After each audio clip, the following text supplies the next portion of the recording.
on the YouTube side. All right, we are live.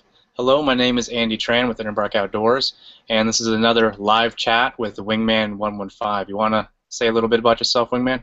Hi, folks. I'm John with the Wingman115 channel. Glad to be back with Andy again for another episode. Looking forward to tonight's topic and looking forward to some interaction from you guys out there. I'm going to be monitoring the YouTube side, so if you have questions, make sure to fire them off in the comments, and we will throw them out there. Glad to be here. Sweet. So basically the topic for tonight, and this is something that I get a lot of questions about, and I know you do too, is about solo camping, hiking, and just being out by yourself. And I think probably the biggest and least obvious thing is probably the fear or anxiety associated with it, because there's no one else with you to talk to or rely on if you need help. Yeah, I get a lot of the emails on that subject are, how do you go about it by yourself? Because a lot of us nowadays are working different schedules. Most of my days off are weekdays, and all my friends, unfortunately, have weekends off. So if I want to go out and enjoy the great outdoors, a lot of times I have to go out there by myself. And with that comes, the fear of basically the unknown. So I get a lot of emails, a lot of PMs, which I'm sure Andy does as well, in regards to how do I start going out in the woods by myself, what gear do I need, and just basically how do I overcome that initial fear of basically the unknown. Yeah, yeah, and we're kind of in the same boat. I mean, I'm self-employed. I'm extremely flexible in my work, and oftentimes I find myself working during the weekend, because during the week it's a little bit too crowded, and traffic and all that stuff, and parking spaces out in the woods. So I find myself going alone a lot. Well, with my dog, but he doesn't have thumbs and he can't speak English, so I don't consider him a person. Yeah, so one of the things that I kind of found out doing this alone is kind of going out on day hikes first, and I think that kind of helps kind of get you ready for the quietness that you get, because there's no other footsteps around you, there's no one having small talk or commenting on the weather, and I think having that silence where there's no communication with another human being is kind of difficult for a lot of people. Yeah, because remember, a lot of us, and a majority of us, live in a very urban or suburban area of society. So we're used to a lot of that, what I call the white noise in the background, the sirens going off, the car horns honking, or somebody's car alarm always going off, or a dog barking.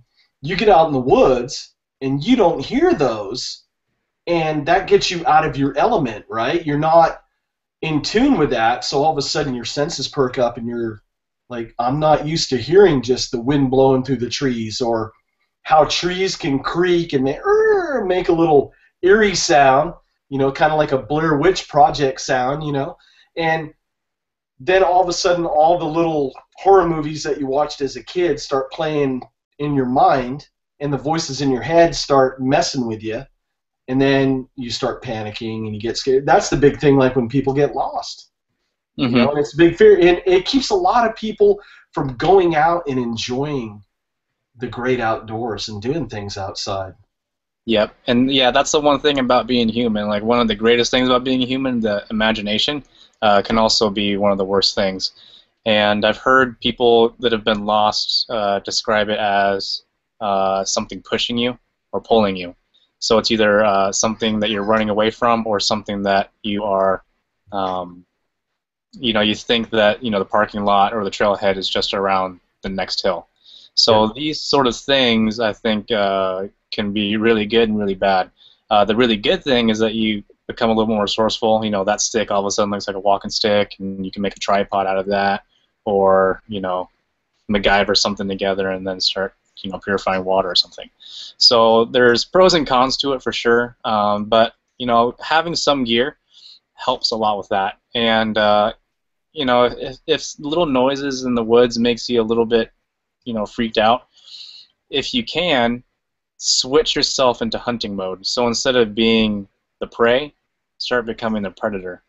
And then, all of a sudden these little tiny rustles in there all of a sudden become, deer and squirrel versus the boogeyman, or, a deer that is a registered sex offender. The rapist deer out there. I've seen a couple. Hey, I'll be the first to admit, I feel pretty comfortable out there, but there's times where I'll hear a sound that I'm not familiar with, and I may get a little spooked for a little bit, but then you gotta keep your mind in check, right? You can't be running through the boogeyman's behind every tree and that somebody's ready to jump out, gotcha, sort of thing. So the big thing that probably to start out with would be take things in baby steps. Start out maybe doing some local day hikes, getting familiar with a local surrounding, maybe a local woods or a local park where might be self-contained, a couple hundred acres or 1,000, whatever size, but it feels comfortable and that area, and start exploring that and get used to those different sights, the sounds, the experience, water running, wind blowing through the trees, birds chirping. That's one way to start baby stepping it in regards to being able to go outdoors, and then eventually maybe start solo camping. Because that first night, if you go from 0 to solo camping the first night, you might never go camping ever again. So you want to try to transition in those comfort zones of learning skills, being comfortable with the skills, getting some gear, being comfortable with the gear, going out. Yeah. And I don't know what your first solo camping trip was, but mine I think I was around like 12, 11 years old, and my family's owned 40 acres in Eastern Washington for a long time. And one year I was like, "Hey, Mom, I want to go camping by myself." And so I was already pretty familiar with the area and the threats. And over in Eastern Washington, you can see something coming from a long ways off. The only thing that you really have to worry about are rattlesnakes and coyotes. And so my mom just dropped me off. She knew exactly where I was. I was to stay inside of the fence line, which is, it's pretty big, but not too huge. And she was kind of like my guardian angel, because she would be watching the weather, from home, which is three hours away. And so that was kind of my first experience solo camping. And that's a really good way to go, having someone one, starting at a young age, and two, setting boundaries, a place that for sure is going to be at, and then someone, if you can, watch out for any weather threats and that sort of thing. Oh, most definitely. For me, I started out in the Scouts. I grew up in northern Maine, and very rural community. Behind our place was the great North Maine woods with a lot of cedar swamps and bogs and all that. So my initial thing was, as a young kid, going across my safe zone of the railroad tracks in our backyard and venturing into the cedar swamp, 10 feet at a time, going in. Because in there, once you get past the tree line and you get turned around, it all looks the same, probably kind of like where you're at up in the Pacific Northwest. Sometimes the trees just get so overgrown that with the brush and everything, you just can't see. So I would venture in a little bit at a time, a little bit at a time. My first solo camp out I was doing Wilderness Survival Merit Badge as a scout, and I was about 13. And we had to go out. At that point, I think it was like 2 days. You're back to check on my niece.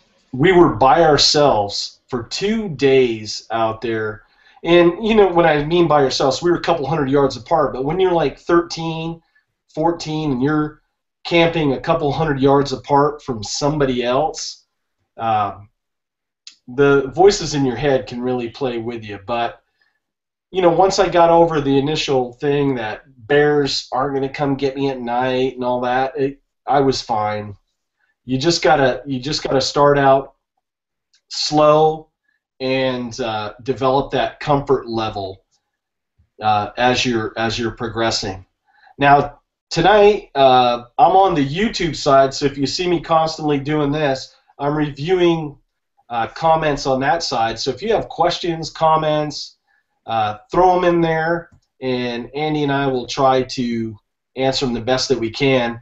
I have a couple people here tonight. We have Ultimate Survivalist. I thank you for checking in. Dawn, I'm going to mispronounce your last name. Rudisal, I believe. I hope I didn't mispronounce it. If I did, I apologize. Thanks for coming in. Hawaii Volcano Squad, Texas Chevy, Prepare One's here tonight, Phoenix Prepper, Michael Perkins. I know I'm going to miss somebody for sure. Let me scroll down. Joshua's back in tonight. Let me see. I think that's it. Now, somebody already had a question. Let's see. Phoenix Prepper says, as a woman, she's not afraid during the day. It's the nighttime noises that get me. I would agree. And a lot of those noises really are insects. For me, I found that it's mostly wind noise, and that's why I not hate, but I prefer softwood forest, coniferous forest over deciduous forest, because pine trees don't make that. I mean, they don't tend to make that creaking sound that those hardwood trees tend to make. So that's a very nice thing. And also, the thing about coniferous forest is there's a lot less chance of widowmakers. I don't know what you call them, but you know, there's a lot less chance of like this just fat log falling on your head. And then, you know, if anything does happen, there's a good chance you're not going to be able to call for help. So.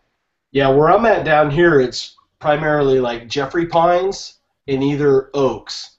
And a majority of the limbs that I see on the ground are from oaks. Just they don't bend like that, like the pine trees do down here or the cedar trees. And I've seen where trees broke in half fall down in bad windstorms because we get those Santa Ana winds down here with the desert blowing, and they've recorded 70, 80 mile an hour winds in the mountains. That'll uproot a tree easily. Yeah. So there's considerations to think about there when you're out. Yeah, and that thing about, you know, the nighttime, I don't usually believe in having like a really bright flashlight, but if you are in a place where there's a lot of sounds and you do get freaked out a little bit more than usual, a nice bright flashlight will do.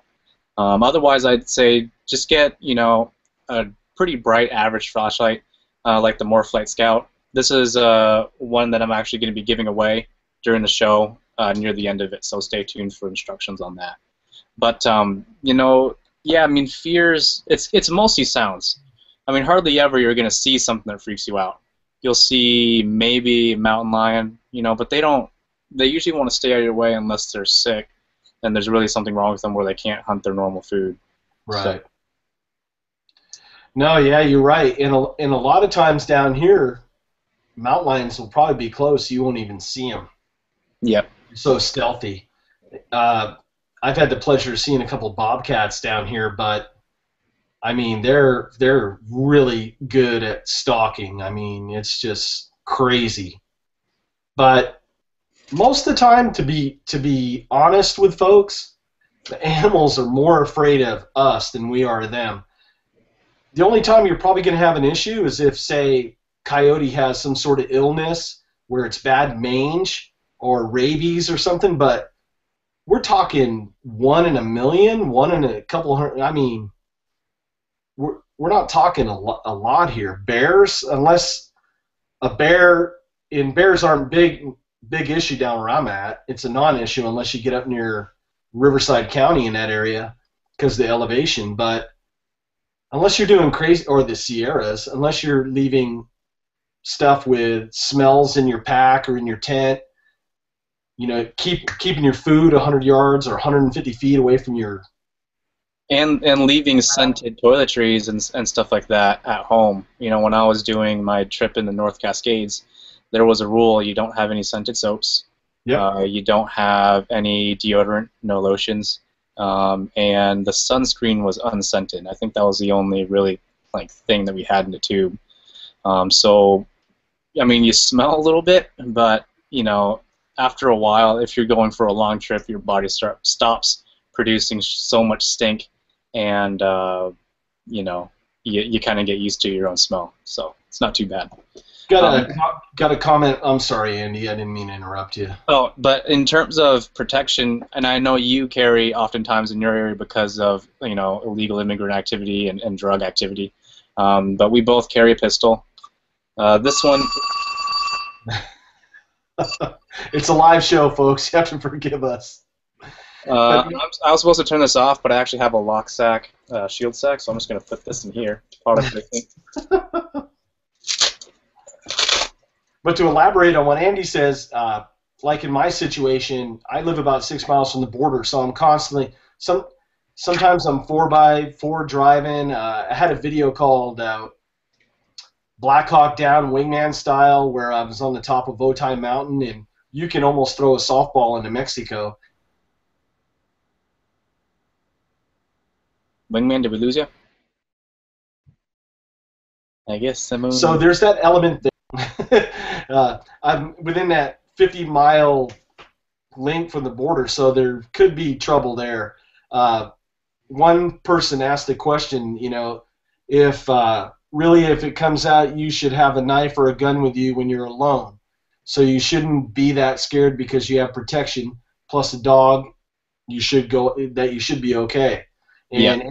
You cover both of those angles. Yeah, well, I always have a gun on me. The Lionheart LH9C, this is my, winter pistol or city pistol. So I just saw some bear tracks, so I'm going to be pulling out my 1911 and switching that over.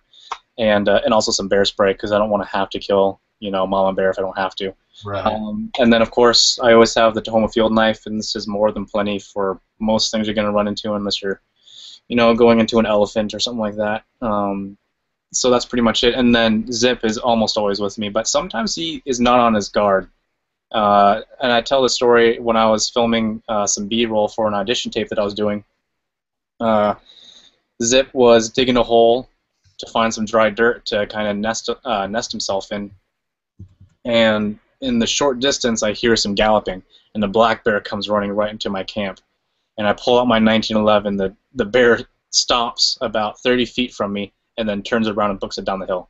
So that was my oh shit moment. Really glad I had, two forms of security. One of them was taking a break, but the other one's always on my side. So that's not too bad. On the topic of solo camping, my first recommendation would be go by yourself and camp in a local campground, maybe during a weekday when it's slow out there and there's not a lot of folks. And that way there's a little bit of a safety net. There's still a campground, at least here in the National Forest ones local where I'm at, there's still a campground host, yet they're a couple hundred yards away from where you're camping. So where I'm trying to get at is you're slowly building up your confidence and your skill level and your comfort zone, and then when you start reaching it where you feel comfortable there, then you could venture out and bushwhack and go out into the woods and do a stealth camp. Or because if I'm in a solo camp myself and I'm going out in the woods, I'm in a stealth camp. I don't want folks to know where I'm at. I'm going to be under the radar.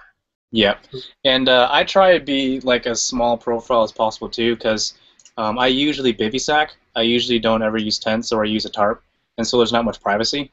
So changing clothes and doing all that stuff is kind of hard to do in those situations. And also, I usually go out, for the solitude anyway, not to stumble across two chicks that are backpacking during like college spring break, although that would be awesome. Just kidding, babe. I love you. But I usually try and be alone as much as possible because I'm in for the quiet. So the really heavily used camp areas anyway, I tend to stay away from. And again, being during the weekday, I try to avoid the crowds. So. Yeah, I got a question here from Hawaii Volcano Squad. It goes, any tips and advice for setting up campsites right on the ocean on black lava rock? I would say you definitely want a heavy-duty footprint, that's for sure, because there's a lot of abrasives that are in that rock. I probably wouldn't buy one that was made for your tent. I would actually buy material, and I would use some like Some Tyvek. yeah, I have the stuff that I actually took from a pop-up tent. You know, like those 10 by 10 like race tents. Yeah. And there was one that was at a race that blew over and got destroyed, and they just left it there. And I was like, well, I'm not going to let this go to waste. So I actually, took some of the material home because it's really good waterproof material. It's thick as hell, and it was free, so the price was right. And for my baby sack and an expensive tent, the tent's about $250, $300. You want to have this underneath it because the floor is going to be the first thing to go. So that's probably the one thing. And then finding stakes or some way to make sure that your stuff doesn't fly away would be my next thing. But, a lava rock, that's going to be some exposed area, so you're probably going to be looking at a lot of wind. Well, I'm going to throw you a curveball. That's why I use a Hennessy hammock. And I'm sure you can find a spot to hang a hammock somewhere along the ocean where you don't have to lay on lava rock. Plus, the great thing is you got a place to sit and you don't have to bring a camp chair. Yeah. And then you can kind of swing. But I'm afraid during a windstorm you might get like seasick or something. You just got to pull the tarp down tight. That way the wind will blow off it. Well, that's something cool about the hammocks too. Like here we have so many damn mountains and rocks and logs are on the way. You can just be above all that stuff. Yep. So, you're getting off all the nasties, all the wet ground. Now, Phoenix Prepper asked if that was an EMP sack that you put your phone in. Mm-hmm. Yeah, it's a lock sack, shield sack. This is like the cell phone size, and it's a Faraday cage thing. So, electricity and electromagnetic waves, being the lazy bastards that they are, they would rather take the path of least resistance. So instead of going through it, it goes around it since the outside is conductive. So that's pretty much that. And these things are really good. I'm going to do a video, and I'm making a small miniature EMP device where I'm going to try and fry a cell phone. But these things are really cool. I put my cell phone in here. Nothing's going in or out right now. Wireless microphone. I put walkie-talkies. Pretty much any receiver, transceiver device I've tried in here that I have, and it's worked pretty awesome. Frickin' sweet. Cruising through some more of the comments here. I'm waiting for it to reload because YouTube's acting weird tonight. But folks are chiming in saying that they've heard a crow like mimic a turkey sound. And actually, on that topic, crows are pretty smart birds. I mean, these birds live 20 to 25 years, and they have pretty much a language of their own, where they have their own call signs. So, yeah, that's real interesting. Well, I've seen, I don't know if anyone has been to like Yellowstone, because they have a really good population of ravens. I was going to, it was one of the geysers, not Old Faithful, but there was like a set of bikers that had their bikes parked in the parking lot, and I saw a raven undoing the buckle, getting into the saddlebags. And I'm like, holy crap, that's a really smart bird. So I tried to get a picture of that, and yeah. Hey, somebody, Prepare One had a question. How much is that lock sack? Yeah, I mean, they sent this to me for testing and evaluation. But I think this thing is somewhere around 50 or 60, I think. And they have a one that's the size for like an iPad.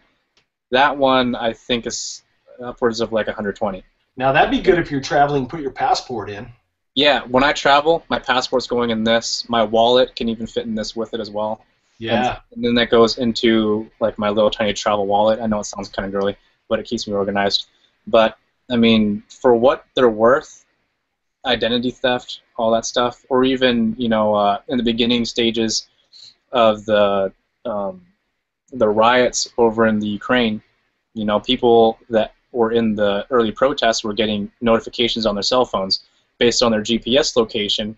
Hey, you have now been like on a list for being an active protester. So if you have one of these, you can go fight the the good fight, and then also not be on some strange list where Putin can go, finger fuck you later in a dark cave. It's late enough where I can say that, right? At least over on the East Coast. Yes. Here's a question, Ultimate Survivalist. When you go solo, do you basically take a pack that you can get to your destination civilization? No, I don't. I mean, but I don't need much to get back to civilization. That's the thing. There's a lot of people that have like 100-liter packs out there, and then they just end up only going like 5 miles and then turning back. I think we're talking two different camps, so I think the gentleman's talking like bug-out bag. We're talking about like if you're going to go solo camping. Yeah, it's just for recreation. But even so, like my bug-out bag looks a lot like my camping bag because that's what I'm comfortable with, and all the gear is really efficient and lightweight, and that's what you're looking for. Yeah, it depends on what camp that you want to be. There's the ultralight backpacker camp. There's the people like the bushcrafters that are the traditionalists. There's the average guy that wants to bring everything plus the kitchen sink. And a cutting board. Yeah. Oh my God, I've seen it out there. The first time out, they want to bring a cutting board, and I'm like, no. There's plenty of wood. You split it. You got a flat surface for cutting. And Yeah. it's full. Another question is, what do you normally use to sharpen your knives at home? If you check out my field sharpening in the field, precision knife sharpening in the field, it's the exact same thing as I use at home. I'm comfortable with it. I only need one system for in the field and at home, and it just works. With how much I've done the field sharpening stuff, I can get it as good as my system that clamps onto the blade and it has like an actual angle thing. So, yeah. And it's just a lot cheaper, because I know there's that Work Sharp, I think. Yeah. That is like, how much money? Compared, I mean, $100. yeah, so I get the same results. It takes a while to get there, but you can practice on cheap knives, and it's, it'll do fine. I use the Spyderco sharpening system, and after watching your video, I went and bought an Easy Lap. So I keep an Easy Lap with me out in the woods. Yeah. I use my Spyderco here at the house with a strop. I'm a firm believer in stropping the blades. Prepare One says, thanks, Andy, for the visual on the WhatsApp. All right. Yeah, I mean, they're just really cool in general, I think. If you're paranoid like I am, I'm pretty sure the NSA is out to get me because of the stuff I do on YouTube, plus, my career of choice. So it's nice to have. But before you put your cell phone in there, put it on airplane mode, because it's going to be trying to search for a signal a lot and then drain your battery real fast. That's the only thing I really have to say. Sonoran Desert Prepper's checking in tonight from Tucson. Thanks for checking in, buddy. He says that he uses a crow call to locate turkeys. I need to try that. I have a turkey call somewhere here, which I use to try and locate turkeys. I'm not very good, I'll be honest. Yeah, I wouldn't mind trying that. We're going to try a little wild pig hunting on Friday, so if I don't broadcast any more videos, then the drug cartel or somebody got me down near the border. But send me your general coordinates, and I'll be sure to come down there with the Barrett or something like that. And there you go. Popping anything that moves. Just get on a high overview and do Overwatch for me. Yeah, you just see guys with like 1 pound things of marijuana just going pop. Oh yeah, they're out there. See, that's a consideration that you have to think about when you're living on a border state, even on the northern border, is that there's a lot of shenanigans that goes down that doesn't normally happen in the middle of the country. Yeah, and also I think Seattle and the Seattle area has like the highest amount of serial killers than anywhere else. Like just recently we had one guy that committed suicide in his jail cell after being caught and was in the process of being convicted for killing like 5 backpackers. Not just like normal people, like people that hike around the area that I hike. So I'm like, ooh, well, good thing, sir, you are dead. But he didn't confess to any additional people that were missing. So unfortunately. See, and that's one reason why I carry when I'm out in the woods, because we want to believe that everybody is honest, just, and upright, and that everybody's out there to help each other. But there's nasties out there like that fool that you just described, Jive ass turkey. and a lot of these guys, like I was up in the woods yesterday, I was talking to a guy who started the Pacific Crest Trail through hiking right now, and we're talking there's still snow in the Sierras. There's still bad weather in the Sierras. But if you're some sicko, who's going to miss this guy? And some firepower might be the difference between you living or you being fertilizer out there. Yeah, and that's something that I wish they would consider. If I don't want to be a through hiker in California and be, a felon, like not a felon, but a fugitive or whatever by carrying this because it's above the capacity or whatever. I want to be able to carry what I want when I want, at least in that area. Actually, anywhere. I would like that anywhere, but at least in the outdoor recreational areas. Because last thing I need is be camping in the wrong spot on accident, someone asking for my ID, having a reason to check all through all my stuff, and then all of a sudden, it's just little things that just snowball into like this big cluster, shitstorm of stuff. The next thing you know, I can't go back home. So that would be bad. Well, I would rather take my chances with a misdemeanor charge like that than this is just me, my personal opinion. I'm not telling anybody what to do, but I'd rather take the misdemeanor charge, have my day in court, than somebody committing some serious bodily injury or killing me out there. Is it I told Andy one time a story. I was in the Sierras, and I hope my buddy Haas is watching tonight because he was with me. We're up at Big Pine Lakes, 10,000 feet. We're 10 miles away from the trailhead. We got the whole area to ourselves. There's only 20 wilderness permits for like a 30 square mile area, so we're pretty dispersed. And we had a camp, and for a day or two, we were by ourselves, fishing, hiking. Well, one day in the afternoon, this guy, I'll say gentleman, but this guy just walks out of the woods, comes into our camp, doesn't say anything, and says to my buddy Haas, "What kind of chair is that?" And we kind of looked at each other like, "What the heck is happening here?" It's like a bad B movie, And my buddy Haas tells him, "Yeah, it's this type of chair," and he's like, "Okay." And then he turns around and walks back into the woods.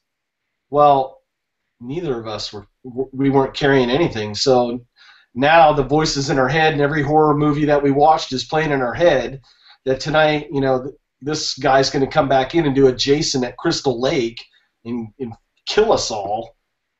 So there's whack jobs out there. Not saying that everybody's a whack job, but there's whack jobs out there too. You got to be careful. You got to be. I resemble that statement. Me too on certain instances. Yeah. And then if you're really concerned, about them, you can always bring one of these, and it's kind of an area weapon. Yes. You can. I mean, they're kind of heavy, but they're waterproof.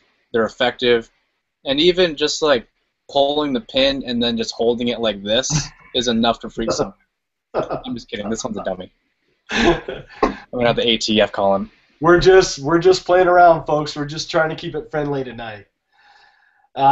We have a couple more people joining us tonight. Texas Chevy is checking in. Andy is a Chevy owner, so he'll like that. Get her done. Anthony's checking in. He says owl calls work well on turkeys as well.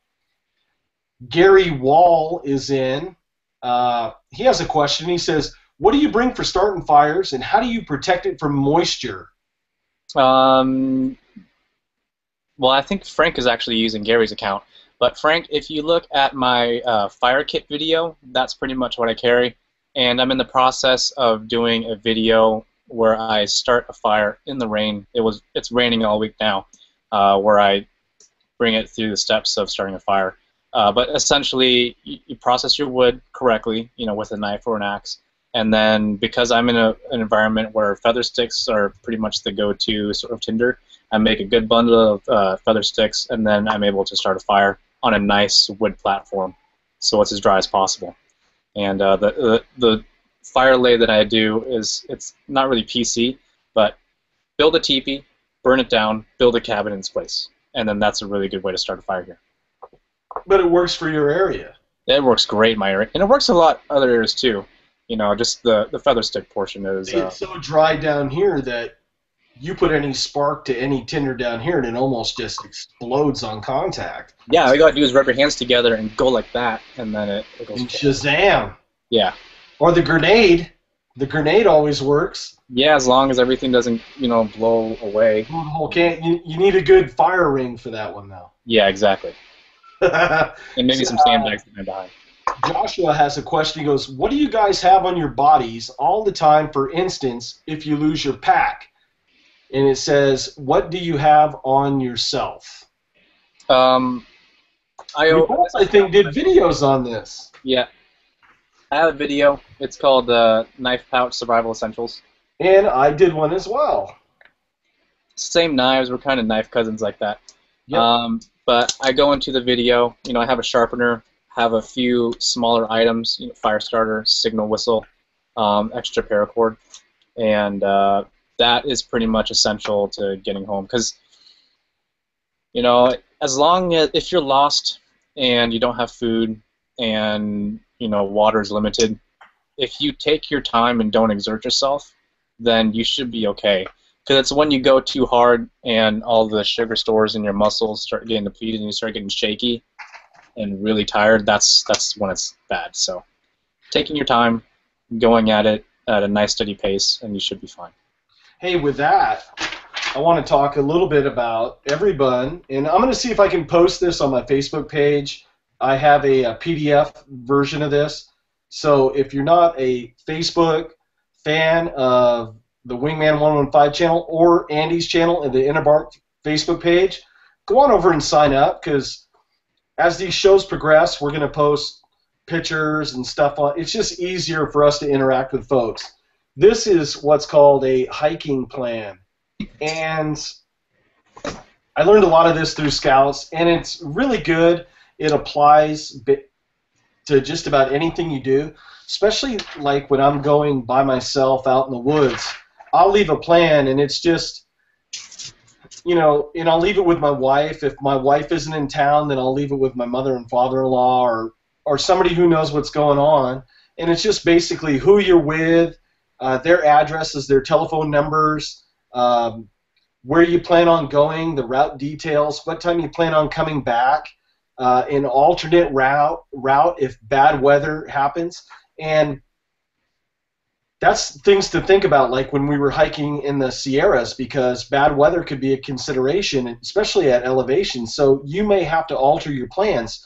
It's nice to have a contingency plan written on this, so if you don't get home in time, search and rescue goes, aha, I have a general location to look for John out in the backcountry. We're not going, it's a needle in a haystack. Where do we look first? On here also is description of your auto, the make, the color, the license, where you parked it, and the most important one, if you don't return by a certain date and time, who's the local authorities to contact first? Like for me, it'd be San Diego Search and Rescue, or maybe the San Diego Sheriff's Department would be the first responders to let know. Andy's place would be the same thing, probably the local sheriff. Yep. I'm sure you have a local search and rescue group. Yeah, we have horse-mounted, we have 4x4 specific, and then we have air. So we have a lot of people to, and then also, just like the local state park, jurisdiction.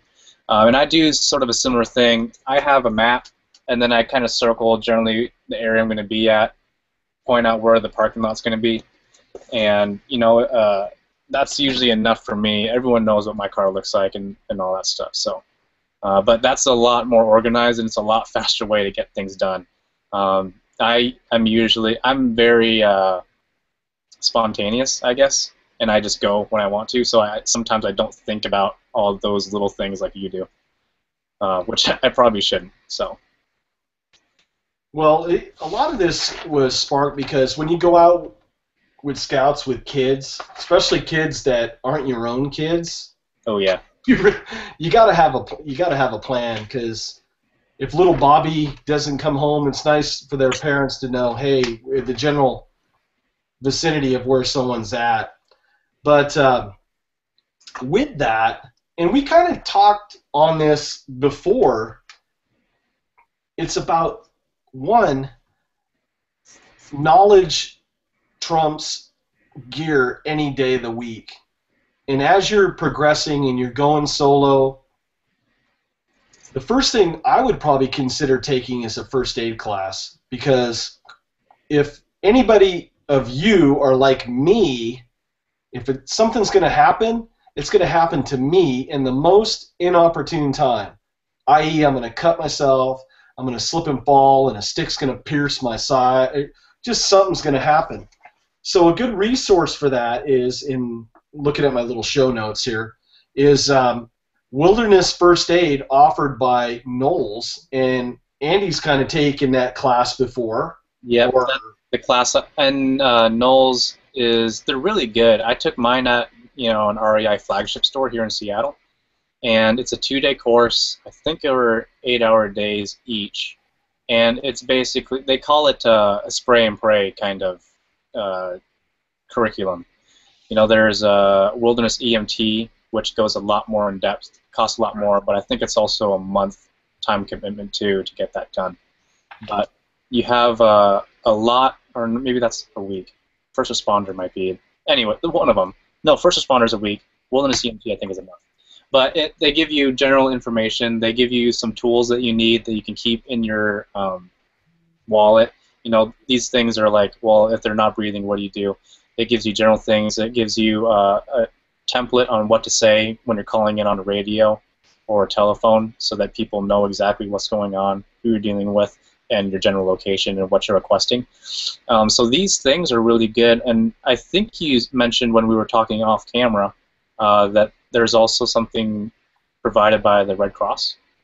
Yes, Red Cross has a lot of great classes. The first one I'd probably take is a CPR class, because there was a time our CPR instructor was also a scout leader. Quick little side story. They were on a Sierra backpacking trip about 6 miles from the trailhead. One of the volunteers, the adult volunteers, of course, when you're up at elevation, your body's going to react different, had a heart attack, and basically no breathing, no pulse. The CPR instructor did CPR for over an hour by himself. Nobody else knew CPR. While folks ran to the trailhead to get within cell phone range to call to see if life flight could come out. I mean, that, and ironically, amazingly, the guy lived. That's good. He revived him. He brought him back.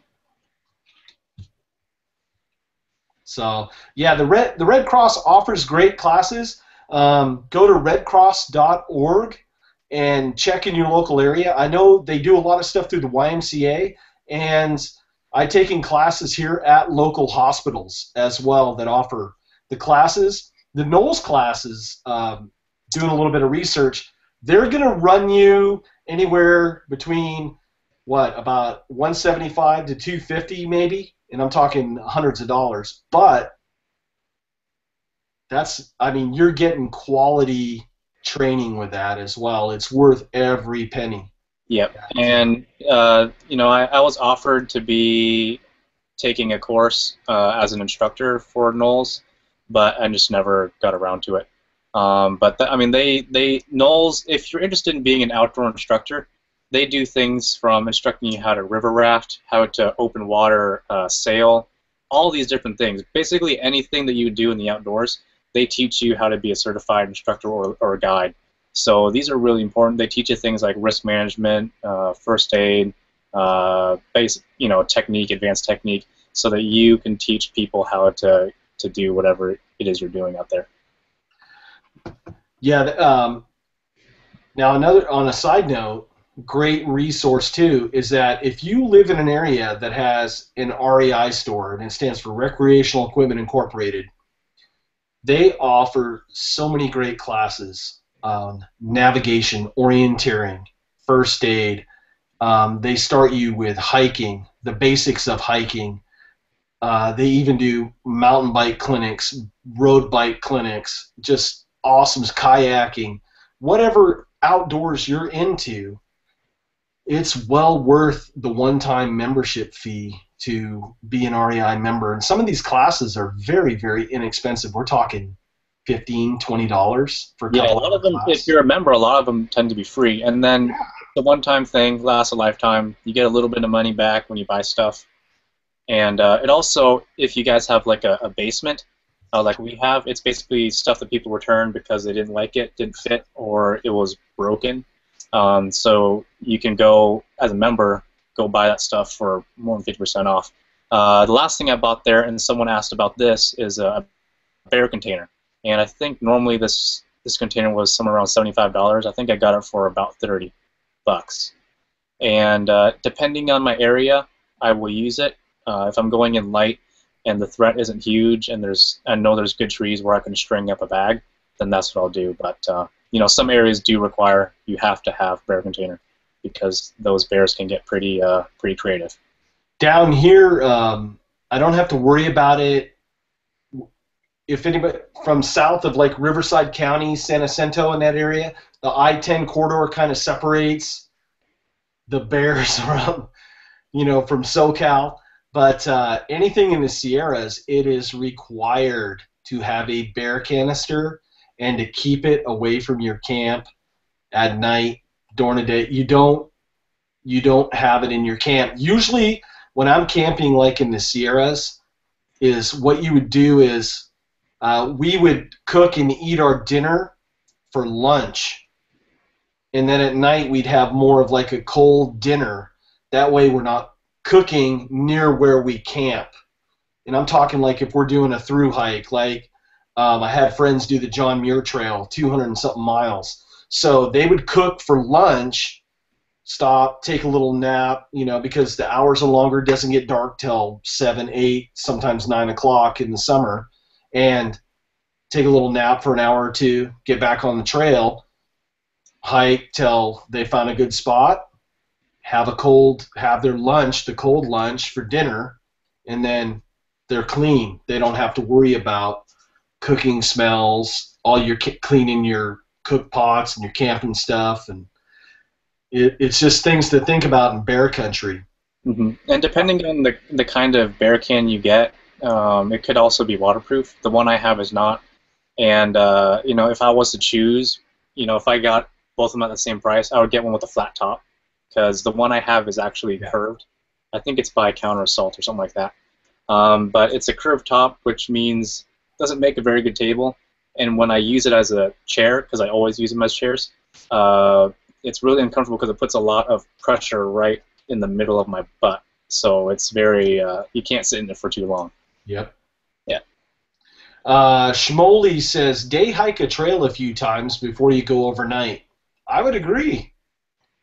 Get comfortable with the surroundings, the topography, the area that you're in. Know the lay of the land, so when you're there, you know where north is. Okay, over here there's a road. Back there is the ranger station. So you know the boundaries and you feel comfortable, and then you'll have a more enjoyable experience. Yeah. Of course, that only applies to like shorter trails. I like to go on longer trails, so it's like if I'm going to go backpacking, I'm like 10 miles in, and that's kind of hard to do for a full day. Yeah. Well, let me throw you a curveball then. What is your fitness regime that you do for, like, you're going backpacking season or you're going to go camping? Is there any sort of fitness regime that you do to kind of get the cardio up? Or because carrying a 30-pound pack or a 40-pound pack, of course you do it with camera equipment all the time, but right. When you're on a trip and somebody hasn't carried it in a long time, I mean, you get worn out pretty easy. Yeah. Well, before you go for a big trip, which I think is what you're talking about, Yeah. there's certain things you got to do. You got to break in your boots if they're brand new for the season, and you have to, I guess, condition your hips and that sort of thing to take the abuse that happens when you're riding a pack with a good hip belt. And so those are the things. Up to my big backpacking trip in the North Cascades, they basically told you to run every single day with your boots on. So you have these big hiking heavy boots, and it's good if you have someone on a bike or someone running with you to have a conversation.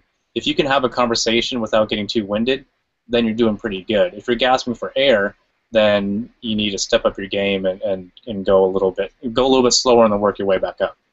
But yeah, like I said, for my job, I have a big, heavy camera. My camera itself is 20 pounds, tripod is 20 pounds, extra battery is 5 pounds, and then that's just for the cameras. So my fitness is pretty good.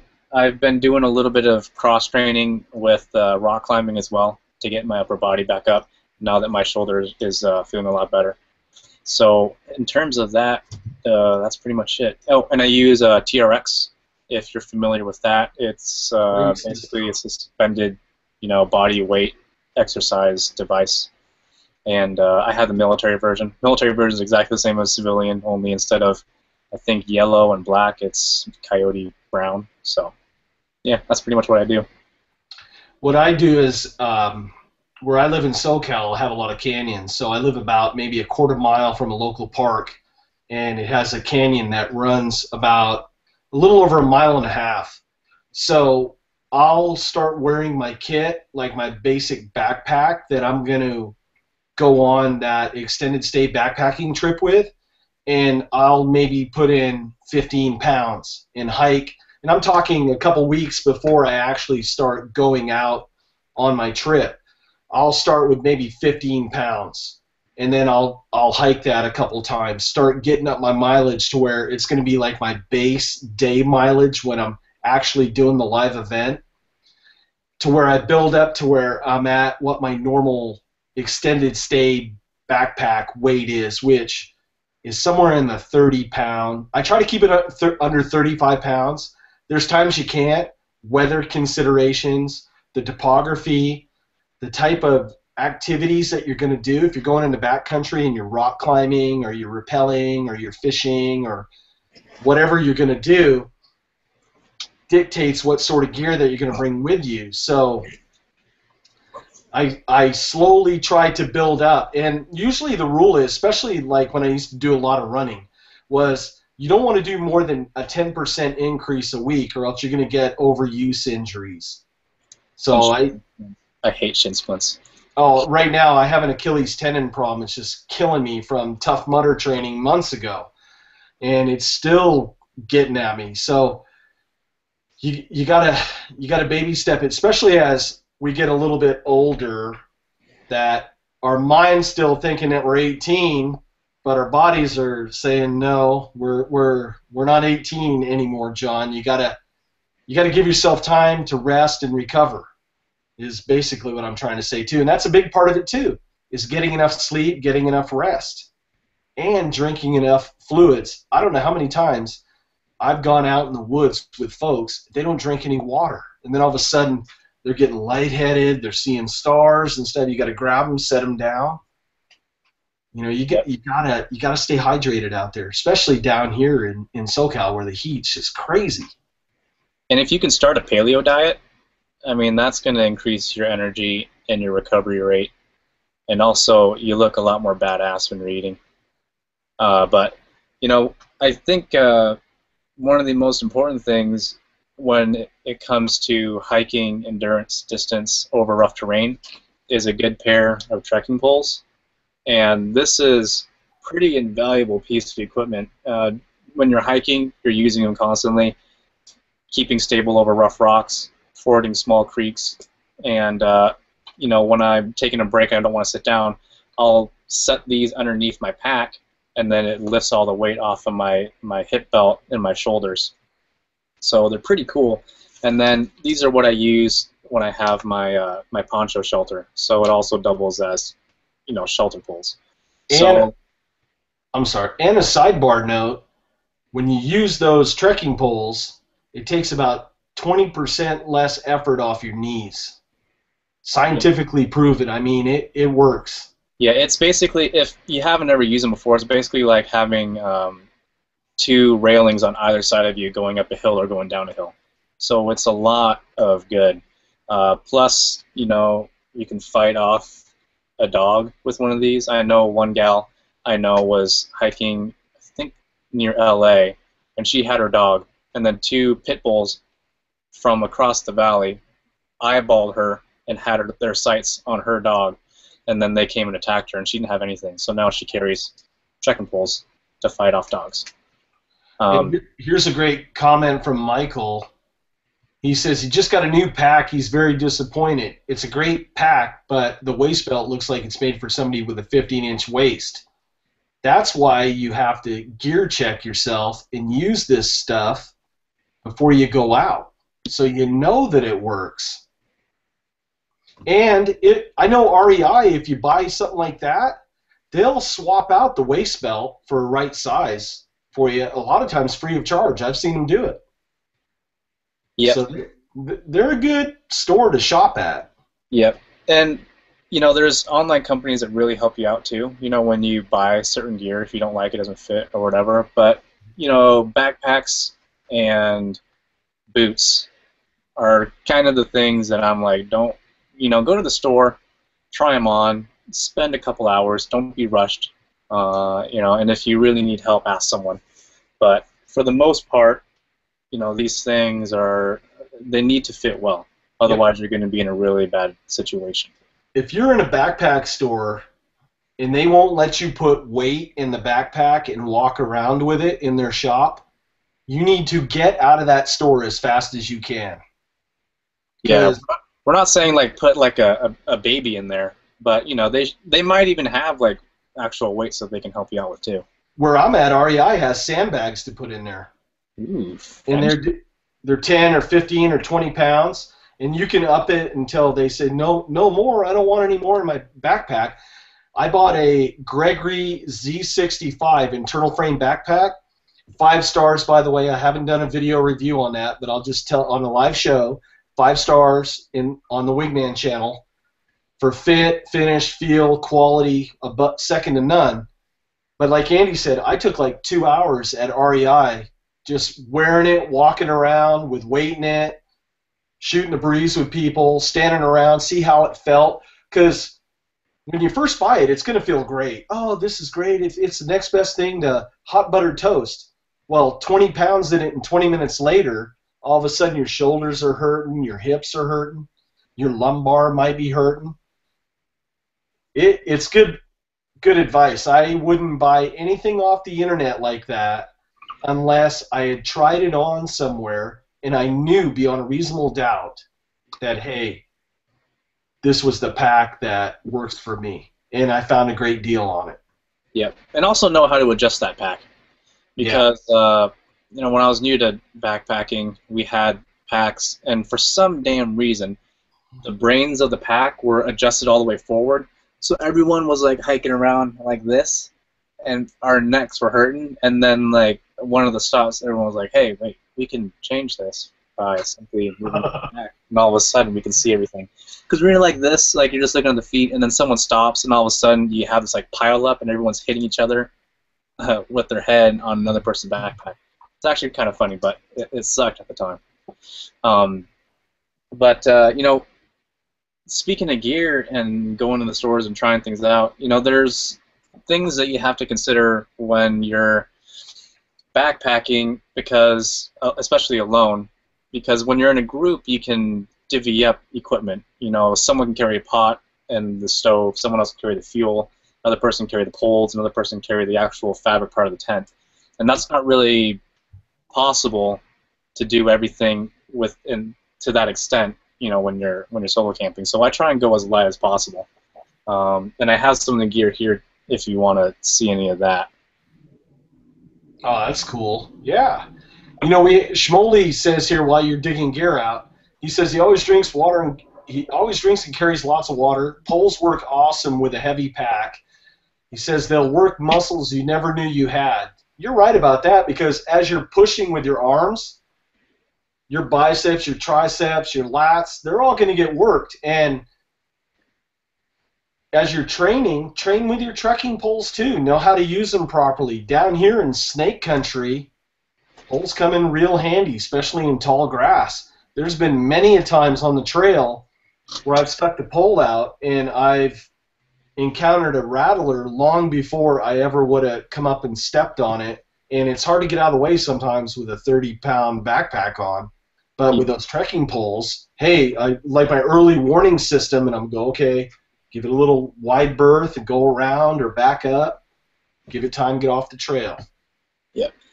Before I start doing this, I guess I'll kind of put out the giveaway instructions. Pretty much the only thing you got to do, I'm going to give one of these away, and I'm going to do it by random. Do two things. One, I want you to name your favorite piece of equipment. That can be something you carry every day. That can be something that you just use when you're backpacking. But it has to be outdoor equipment. I don't want any, fancy toys that you'll only use at home in the bedroom. So, what in the comments, list that off, and then also in the description of this live chat, F&G Innovations, the manufacturers of these awesome flashlights, they have a Facebook page. It's brand new. Go ahead and like their page. That way, I know that you're on the ball with that sort of thing. And then I guess in 24 hours, I'm going to choose one random winner. And then if you don't win, don't worry about it. I have 4 more flashlights that I'm going to be giving instructions on how to do that giveaway shortly. So, but pretty much, I guess the main thing, because you're backpacking, is going to be the sleep system. I have my 20-degree sleeping bag right here. I'm looking at a couple other ones that are a little more compact. This one actually isn't too big. It's pretty darn compact. This one is actually designed for female. Because I am shorter, I don't need that 6-foot 3-inch long sleeping bag. I can deal with this, and I don't have that empty space at the bottom of my feet that get cold. And also the zipper's on the other side. So my girlfriend's actually taller than me, believe it or not, and so we can actually zip sleeping bags together, which is nice. And I usually do not go with a tent. I usually use a baby sack. And the newest one that I got is one by Kelty. This one is the Trail Bivy. And this is good for 3 seasons. It's waterproof, has a screen on your face, and it has some loops that you can attach, some string to, some cordage, and then, make a tripod to get it off your face if you're a little bit claustrophobic. And then it's also wide enough that you can actually put some gear in there with you, and then it's big enough for me and zip. So that's pretty cool. Hey, Andy, real quick, just repeat the Facebook address because I'm getting messaged on my cell phone and on the page. It should be. Are you going to put a description in the show notes, or? Yeah, it should be in there right now. It's underneath the second paragraph, but it's FNG Innovations Inc. So Facebook.com/Facebook FNG Innovations Inc. Sorry, Frank. We'll get it right. I get tongue twisted, and it's a long night, long day for me. Oh, by the way, these are pretty awesome water bottles, although if you're in an outdoor environment and you want to stay quiet, don't get the sport cap that has this flip-off little mouthpiece because it sounds like a purring turkey. Who makes it? Liberty Bottle Works, made in Yakima, Washington. Sweetness. Yeah, they're, it's all U.S. made, the caps, everything. Even the artwork is by, starving artists. So people that just love to do this sort of thing want to get a little bit of, royalties or whatever. This one I actually got at a Walmart, but I'm okay with that because it is made in the U.S. That'll work. Made in America. And the printing on it is really cool. It's not just like printed. You can actually feel it on the actual bottle, so that's very neat. And that's the main thing. Of course, you have stoves. This is like my winter stove, or if I'm taking more than just me, if I'm taking another person, this will take a lot bigger pot. This is the Whisperlight International by MSR, and this takes white gas, unleaded gasoline, kerosene, and then canister fuel. So you have a lot of different options here. My solo one that is my 3-season is my Optimus Crux, and this one just fits right on the bottom of the canister. The reason why I don't use it during the winter is because it just has zero pressure when it gets cold. So, and then one thing that you and I are both testing, and I know that you've shot a video, but I don't think it's out yet, right? Not Is yet. the Firebox. Firebox, yes. I was up in the woods shooting some video yesterday with the Firebox. And these are And cute. little Tilly hat that I've been testing out. The folks at Tilly sent me. So if the folks at Tilly are watching, thank you. And thank you for the folks at Firebox for sending me this. Yes, This Firebox. Thank you stainless very steel much. version. Stainless steel version is it's a little bit. I want to say. I think it's like 6 ounces, isn't it? Something like that. Yeah, it's a little bit heavier than my Optimus Crux, but then you don't have to carry the fuel because it's and this will work a lot better if you're in a hardwood forest. Here with the softwoods, you have to keep on feeding it pretty constantly. And folks are putting alcohol stoves in there too. Yeah, and I'm thinking about making a quick penny stove to do that, and that's definitely something I was looking into. That would be cool. Now, just a quick recap, so folks maybe checking in late. We're talking about solo camping gear and concerns. Basically, overcoming your fears, baby stepping, doing things in your comfort zone. When you're starting out, there's no wrong way to do this stuff. You do what's comfortable for you.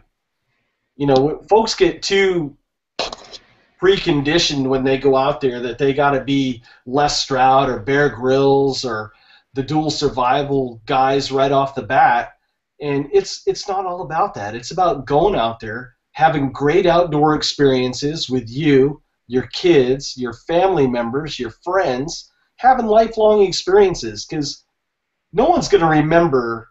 I wish they'd remember our live show 20 years from now, but they're not going to remember this. But they're going to remember the time that, you know, John and his nephew went out camping, or they took the whole family on a backpacking trip for a week. They'll talk about that the rest of their life. These are experiences that you're going to share together, and it's just going to be an awesome time. Yeah, and it's a lot of people don't remember, like, oh, I remember when we were in that city park and we saw those pigeons. No, it's usually like, yo, remember when we were on that hill and we saw that thing floating in the sky and we weren't sure what that was? We're pretty sure it was a UFO. People remember that sort of thing. And oh yeah, and then quick thing, last part of my sleeping kit is my sleeping pad, and this one has like a space blanket miler on the inside, plain old closed cell foam on the other side. That's Can't beat that. Hey, since we're doing shameless plugs, let me give one to one of our loyal viewers here. Prepare One. Prepare One has a website. Go over and check his Google Plus page, and he has a link, I believe, on there to his website where he's getting into preparedness gear, survival gear. Really cool guy. Talked to him on the phone for a while. Just down to earth, and he's had this company starting up. Check him out. Hopefully, we'll be able to have him on the show here in the next week or two. I know that he does a lot of work, relief effort work outside of the country, and maybe we can get him on to interview him and talk about that a little bit. But check out Prepared One, and if you're in the comment section on YouTube, just look at a link down in the comment section because he's been commenting, and it should go to his Google Plus page or his YouTube page. Yeah. So a shameless little plug for Prepare One. Yeah. I haven't talked to him, but from what I've heard from you, he seems like a pretty stand-up, outstanding kind of fellow. Yeah. Hey, so we're all here. We're all here to learn from each other and to help each other out, and that's basically the concept and the reason why you and I have gotten together, and we do these shows twice a month, just because there's a lot of new people out there that are hungry for knowledge, and we've been getting a lot of emails, a lot of comments on a lot of questions, and we're like, shoot, why don't we just do a shows on some of these topics and get people engaged and talking about it? Mm-hmm. So if we sign off and you have a question, or if you're watching this on the recorded show, which a lot of folks do, and you have a question, don't be afraid to shoot us an instant message or an email, or go on our Facebook pages and message us. And I can speak for me, and I'm sure Andy, I'll be more than glad to try to help you out in any way that we can. I don't pretend that I know it all. If I don't know the answer, we'll find out together and we'll learn together.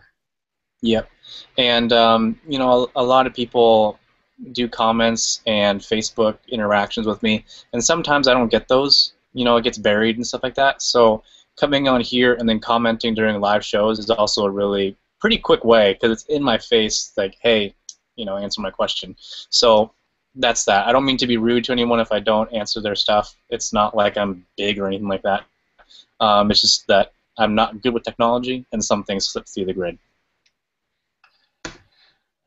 Let me see. Schmoley says, I'm too old for closed cell phone, looking for more comfy options. Sometime weight is a good thing. I'm a big Agnes fan. I have an Encampment 15 sleeping bag, and their sleeping pad, I forget what the name of it is right now, but it's something Air. I can't remember it, but it's a big Agnes sleeping pad, and it ergonomically fits perfect inside the bottom of their sleeping bag. So when you roll around at night and stuff, you don't roll off the pad and all of a sudden you're sleeping on cold ground. And these pads are like 2 inches, 2.5 inches thick, so you can let a little air out and get a little comfy on there. It's really cool. It's I've like done the Thermarest. Dial in the number. I'm a a 35. What are you? I'm a 23. Adopted. A sleep comfort Thermarest out there. That's all hey, that'd be a hell of an invention if somebody could come up with that. You know, someone is, but if they're gonna steal it, we need some royalties. I think. I think we need recognition for that.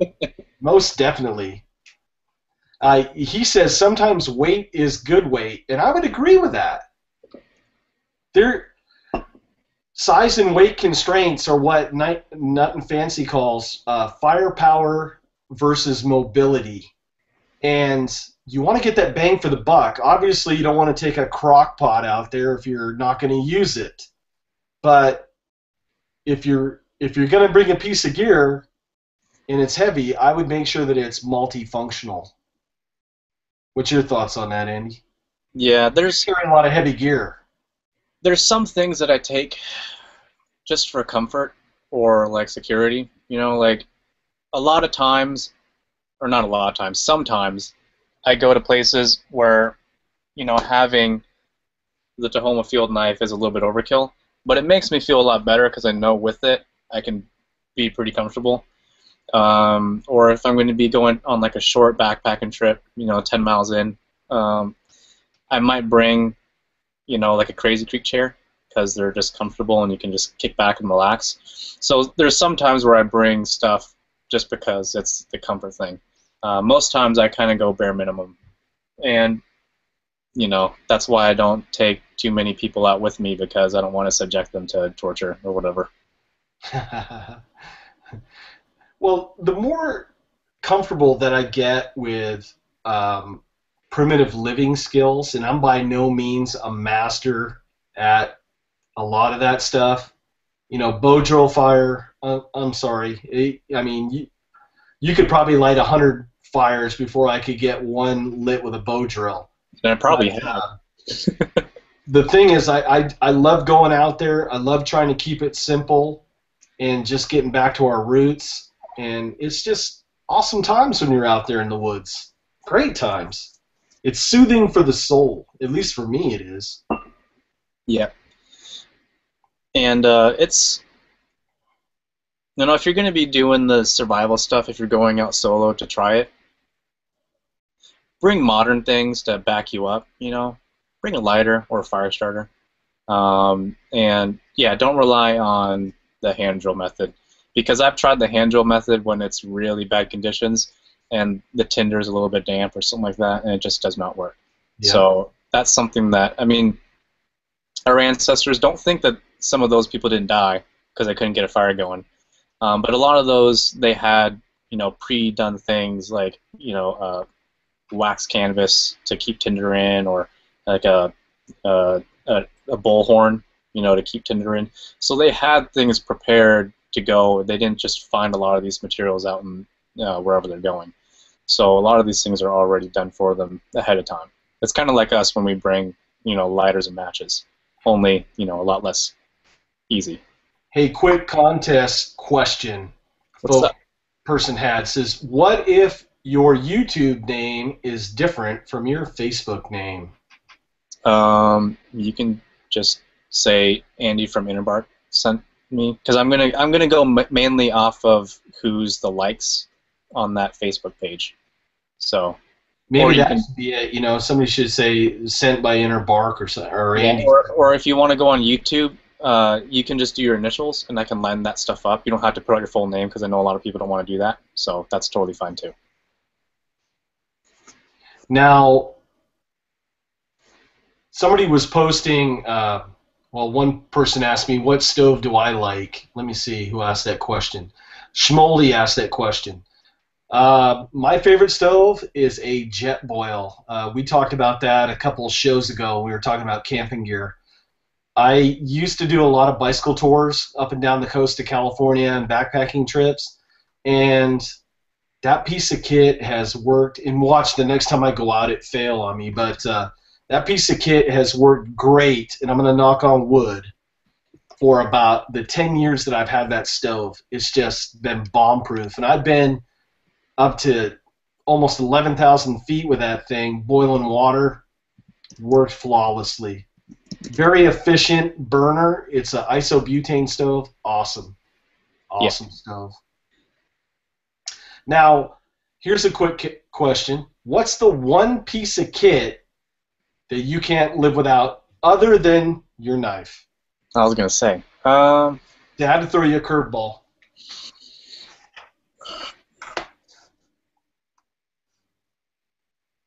That I can't. Are we talking like like really bad Let's say conditions, when or are you we go out talking in the woods, the one piece of kit that you just got to bring with you all the time, beside my boots? besides your boots. I would probably say water bottle or my glacier cup. I can deal without a lighter because I can do friction fire. I can deal without my backpack because obviously I don't have anything else with me. If I have if I have my knife, then I'm pretty good. But even then, I can find bottles that some drunk or the weather has blown down or washed downstream. Um, yeah, I think water container is probably going to be the main one. I mean, here, even cordage, I have spruce roots, I have cedar bark that I can, roll into cordage. So, I'm, yeah, it's kind of anticlimactic, but probably water bottle, like a metal one. This one's Mine is probably going to shock everybody, but I'm a bad migraine headache sufferer, and when it's overcast, it just kills me, and I have to basically wear sunglasses all the time outdoors. Plus, my mom has real bad macular degeneration, and they said one way to help kind of alleviate or not get the onset of that, is to wear sunglasses all the time, even on overcast days outside. So when I'm not on camera, I used to wear them on camera, then the YouTube police in the comments section, oh, you can't see your eyes, and blah, blah, blah, blah, whatever. So I had to take my sunglasses off through all the peer pressure. But I can't live without my sunglasses out there. Are those Oakley M frames? Oakley M frames. Nice. I wear them shooting. I wear them mountain bike riding. I'd wear them to bed if the wife would let me. But and she hates these. She can't stand them. The design. Yeah. So Well, whenever I go out, I have the ESS crossbows, and they're made in the same factory. So it has all like the Oakley, quality control and everything like that. And I did a test on my old channel where we blew them up, shot it with a shotgun, shot it with the 22 short, and still keep on trucking. So they're pretty handy. And I don't know if the M frames are built to that. I know the military ones. I don't know if the civilian ones are. They take quite a bit though. I've seen them do the testing. I don't know. You know, mountain bike riding, I've taken some pretty hard whacks to the face with brush. You know, so you're riding behind somebody and they're going through brush, and all of a sudden, whack, you get hit right in the brow, and it's taken some pretty hard abuse.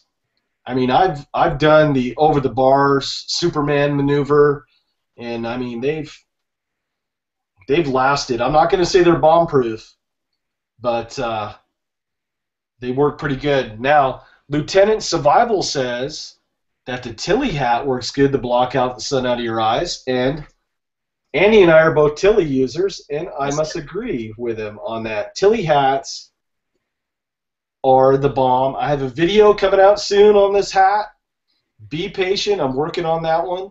So within a week or so, I should have that video out. Awesome hat, awesome piece of kit. That would probably be my second item to have, would be a hat. Mine would be like a rain jacket or something. But that's your locale. Yeah. Here I don't have to worry too much about the sun unless I'm going above the tree line. Or so here it's sunny over 300 days out of the year. Yeah, I can't handle that. There's something about too much sun. I'm gonna go. Also, I'm gonna get really dark in the skin, and then it's really hard for me to get a job.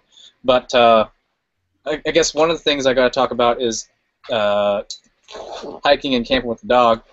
This is his backpack. It's made by Granite Gear, and he looks adorable when he has this. But the only thing, he's pretty minimal. He's a dog. But he has his little foot booties in case he gets his feet injured on like the sharp basalt or whatever that we tend to hike on. We have a little collapsible freebie water ball for him. So any of that water that he doesn't drink out of his cup, then we can put it back in here if we're away from a stream. Extra food. And then on the other side, because you kind of got to make it so it's even weight on the other side, otherwise it starts to rotate on his body. Hey, here's a couple comments. Schmoley said fresh coffee. Hawaii Volcano Squad said toilet paper. Nice. That would, unlike Andy, I don't like using bark, or that could be how you got the InnerBark name. We don't know that yet. Oh yeah. But rocks and stuff, man, I gotta have my toilet paper. Maybe we'll do a show just on pooping in the woods some night. I think I'm gonna do a video on that because it's pretty important. It is important. You don't know how many people I've seen get sick because they're holding it in for 3 or 4 days. That's not good. And then you start like, walking around like you got a stick up your butt, and you're just bad. Like a sidewinder snake on the trail. Exactly. And then I have a first aid kit that's good enough for me and Zip, plus a quick clot for him. If you play with knives, folks, you got to have quick clot, because it's not a matter of if you get cut, it's when you're going to get cut. Yeah. And then, in your first aid kit, a lot of them only have like a couple pairs of gloves. You should get 1 or 2 more pairs in there for you, because you never know if you find someone, multiple people are injured, you got to switch those out. If, like, when I was hunting last year, my hands were in the chest cavity of a deer, and I was really excited, and I accidentally cut myself, and a glove rinsed it out. Glove had to go on, and the show continues. So, yeah. Hey, got a quick question from Lee Ralph. Thanks for checking in tonight. He goes, looking for pack recommendations. Had the Alice pack when he was in the Marine Corps, and then he's talking about it ILBE or Molly 2. I don't know. There's a lot of good gear out there now. I'm not going to discount the military gear. You're going to be happier with the civilian gear. Yeah. It's lighter. Lighter. It's not. You're not going to have the 1000 denier Cordura. I think the backpack that I have, it's a 70-liter. That's good for a week with food. 2 weeks if you have a resupply, obviously. And that one I think is think it's 500 denier, and it's quite a bit lighter than my smaller size Everly stock half track. So If you're looking for an external frame backpack, Kelty makes outstanding external frame backpacks. Um, I believe their Tioga series. Awesome. I have one. I did a review on one like 3 years ago. So scroll down. It's probably one of the first 5 videos I ever did. And I do just a quick like backyard review of it. But I've used that on multiple campouts. It's awesome. The only downside of that is you can put way too much freaking gear in there, and now all of a sudden it weighs 60 pounds. So you got to be careful about that, where you don't overpack. I know you're not like getting on an airline and going to Hawaii, and you don't need it stuffed. A lot of times you get by with one change of clothes, your jacket, an extra pair of socks, your sleep system, your shelter, your stove, your first aid kit, and whatever food you're going to carry, and then your water container. And then you're usually pretty good to go. Basic kit. Then the extras, the creature comforts come in. Like I have a little Sea Crane shortwave radio that I like to bring with me because I'm at elevation. It's nice sometimes to hear radio stations in Australia or over in Europe late at night, kind of see what they're talking about or what they're doing. It's kind of cool to check in on stuff like that. But I went one time, guy had a coffee press out there. I'm like, coffee press? But hey, if you wanted to hump the gear, you can bring it. yeah, the food is gonna probably weigh more than your gear, depending on how long you're going out. So, those are big things to consider. And I think when a lot of people pack their bag, they're like, "Oh yeah, I got all this cool stuff, and it just barely fits." I'm like, well, what are you gonna eat? So it's a big thing to consider. And then making sure that your pack is packed correctly. You don't have things clipped on, strapped on. All your straps are nice and done up. And my friend from the youth group, outdoor group that we used to be involved in, he was doing the Pacific Crest Trail, and he was going on this one ridge that was really snowy, and he didn't have any crampons or snowshoes, but he tried to go across. And he got to a point where he couldn't go any further, and the snow was starting to slide out from him. So he took his pack and threw it. And his pack went off, I think, an 80, 100-foot cliff. And then, yeah, he got it next day after going to this one little base camp. Got it the next day. His pack was perfectly fine. Everything in it was still good. There wasn't anything broken except for the food that he had in Ziploc bags on the inside, in the middle. So making sure that your pack is done right, making sure it's a high-quality one so it doesn't fail you in a situation like that is going to be vital. Let's see. A couple guys were saying, one guy Joshua says his go-to item is a compass. Trying to see. Oh, Hawaii Volcano said since he doesn't use Facebook, he has to pass on the contest, but he will try to catch us next time. And as we progress, we'll probably do other giveaways, and we'll think of other ways probably on how to do it. This was kind of short notice, and this way kind of works the best for the notice that we had. So stay tuned. There's going to be a lot of other stuff that we're going to be giving away on future shows. Yeah, and some of them will be Facebook-based, some of it will be comment-based, some of it will be depending. It could be a video response. We don't know. Depends on what it is. If it's something really expensive, $100, $200, it's probably going to be a video response type thing. Yeah. Yeah, because that's a good way to get the word out on stuff. Mm-hmm. And also gets people motivated to potentially start the YouTube thing or, get a cool background, go hike a mountain or something. So. Hawaii Volcano Squad says that he uses the Wiley X ballistic glasses. I never heard of them. I'm going to have to check those out. I've seen those before. And for me, when I was looking at different brands before I settled on a company, because my eyes are very sensitive to distortion, and I get a headache. And the ESS ones don't give me any distortion, and they're pretty good at the fog proof. And then when I contacted the company, they sent me a few units to go blow up and shoot. So That's what pretty. I like about the Oakleys too, is that I have a clear, even in my peripherals, clear on it, and I didn't know if they're made in the same factory, like you said. I have to look into that. I mean, No, they aren't. Yeah, because I talked to them, and that's then pretty cool. there's like two different types of lenses that they use, or lens shapes, and it's like spherical lenses or something like that that the Oakleys use, and that's for them only. And then ESS uses like the slightly different kind of lens profile, so you Yeah. don't quite the non-bendingness that an Oakley does, but for the price, it's pretty good. And I can hardly tell a difference, enough that it's not going to give me a headache.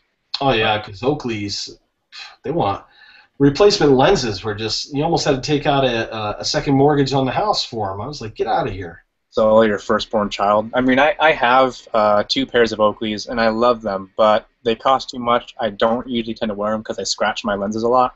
And then I like the ballistic protection of the ESS. Sean McCormick says on backpacks, especially like a day pack, to check out the new Camelback Tri-Zip. It's sweet. Camelback makes some great stuff. I have, it's heavy, the linchpin, and I've done a video review on that. Great piece of kit to go out.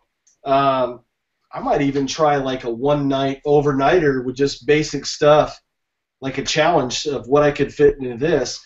I know I've watched some reviews on the Tri-Zip. It looks really nice. It has the same Mystery Ranch harness system that works really good, and you can adjust it for your torso length. So that's a plus. Whether you're like me, 5'6", or somebody that's 6 foot may have a taller torso, and it adjusts really nice. My one recommendation on that with either one of those packs is that if you adjust it, have a friend help you, because I try to do it by myself to get the torso length right, and it's hard to hold the backpack. Plus, there's a little piece of plastic, like slip sheet, that goes in between the Velcro pieces, because once you pull the slip sheet out, that Velcro sticks, and then it's set.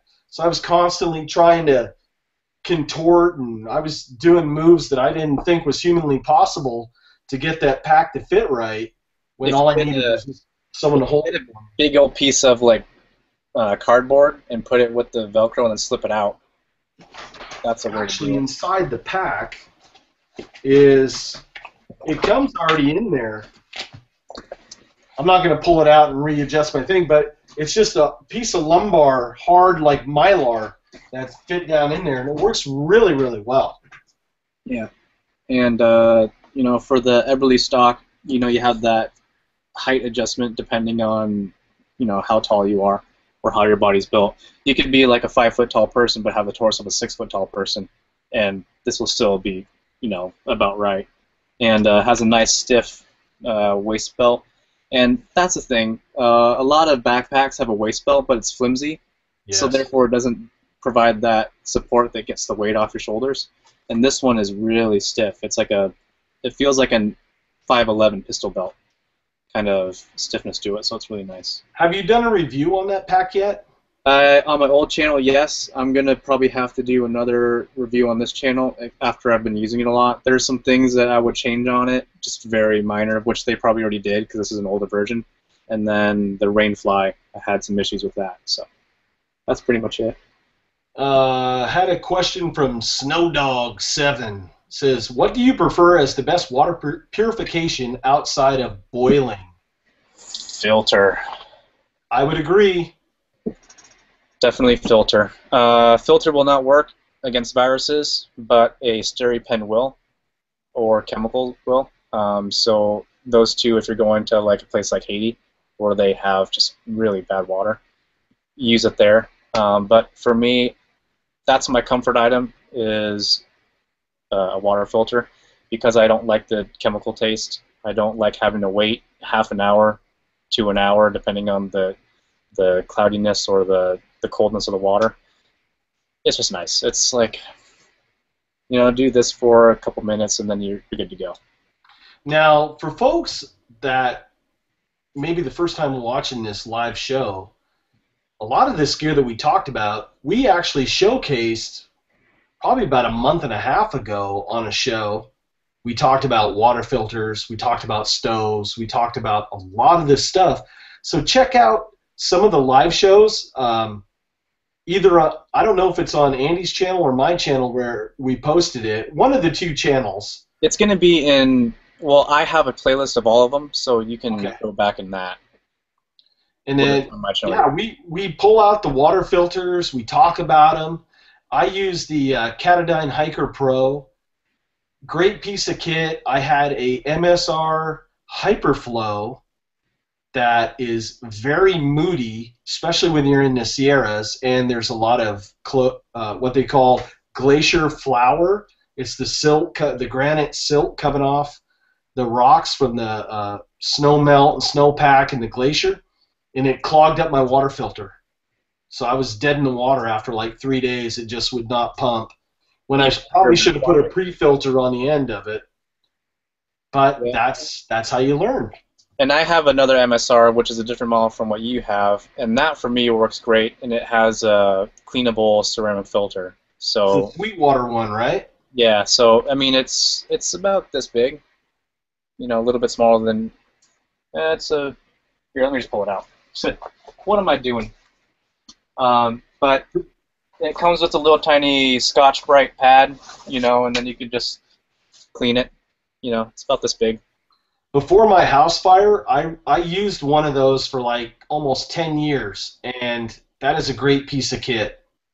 Yep, just be gentle cleaning it, and Yep. the filter will last probably longer than they recommend that it actually does. Oh, it's awesome. For the money, that and the Catadyne are my two most favorite water pumps, water filtration pump systems out there.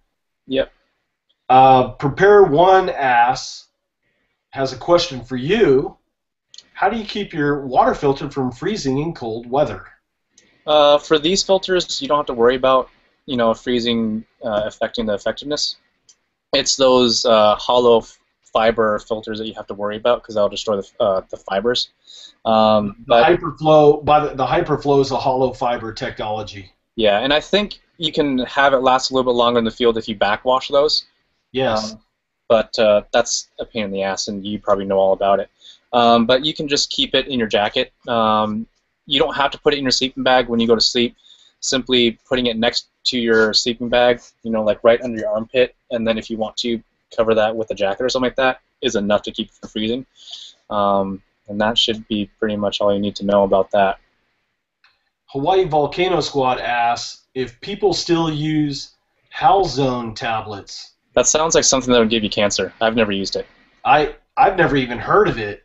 It sounds like some sort of I don't know, male enhancement pill or something. I don't know. Probably see if you call now, is there a free digest? Probably see an ad in the next Golfing Digest magazine. I don't know. Chlorine tablets. When in doubt, just bring some regular chlorine bleach with you and go. What's the basic thing? 16 drops for a gallon, something like that.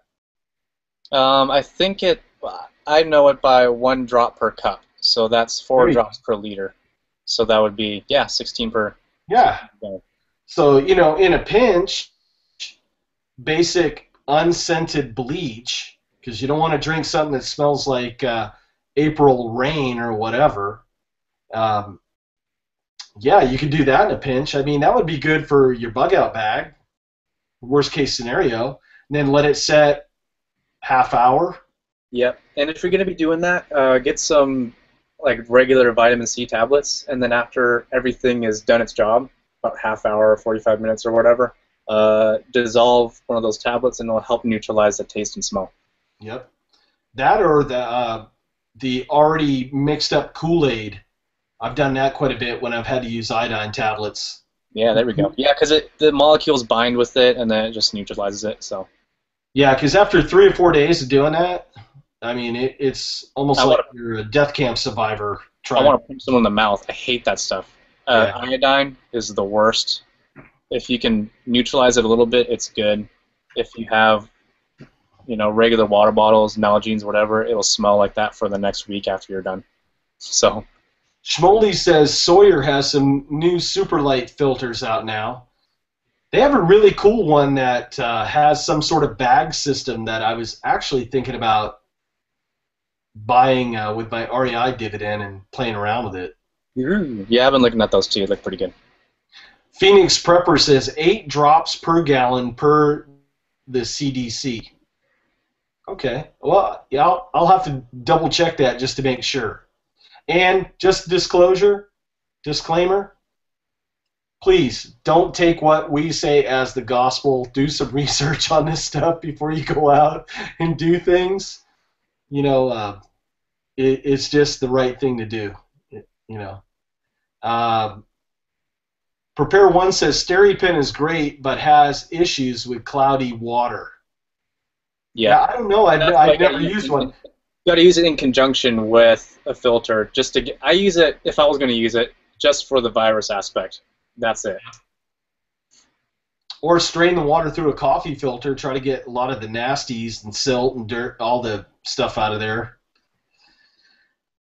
Or boil the water.